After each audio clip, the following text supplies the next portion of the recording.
La chirurgia mini-invasiva nella cura dei tumori testa-collo per ridurre al minimo le conseguenze del trattamento e il disagio del paziente, insieme alle frontiere avanzate dell'orecchio bionico su impianto cocleare per le disabilità uditive, sono al centro del meeting internazionale Chirurgia mini-invasiva in otorinolaringoriatria, in programma del 5 al 7 dicembre a Trieste al Generali Convention Center.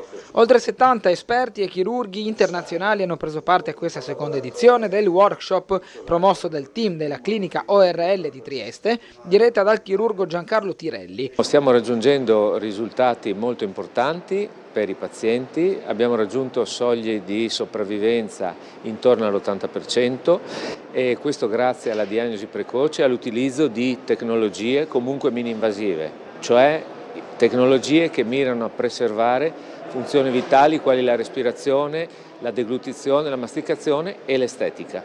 Una scuola di chirurgia mini-invasiva certificata quale eccellenza sanitaria nazionale e internazionale grazie agli ultimi dati che attestano fino al 77% di sopravvivenza nei pazienti operati e oltre l'80% per i tumori dell'orofaringe. I tumori testa-collo sono la quinta neoplasia più diffusa in Italia nelle persone di mezza età. In Friuli Venezia Giulia hanno un'incidenza media annua di 200 uomini e 70 donne, dei quali circa un quarto nella provincia di Trieste. Un workshop internazionale, sono più di 70 i relatori che provengono da tutti i paesi del mondo, indicatore di quanto l'otorinolaringoriatria di Trieste, quindi il servizio diretto dal professor Tirelli, rappresenti un'eccellenza nel panorama nazionale e mondiale. Tecnologie mini-invasive consentono di risolvere i problemi senza avere forti impatti, quindi è una cultura molto importante della quale il professor Tirelli oggi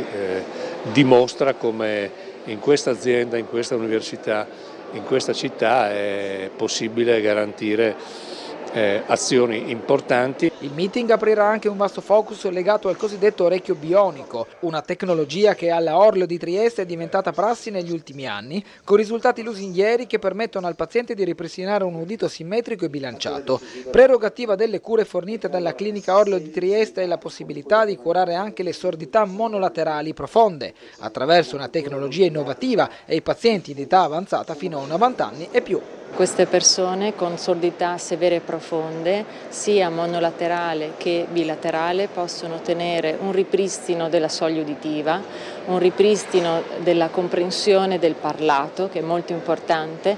Si inserisce un elettrodo all'interno della chiocciola e si riesce a ristimolare il nervo acustico per tanto tempo non lavorante.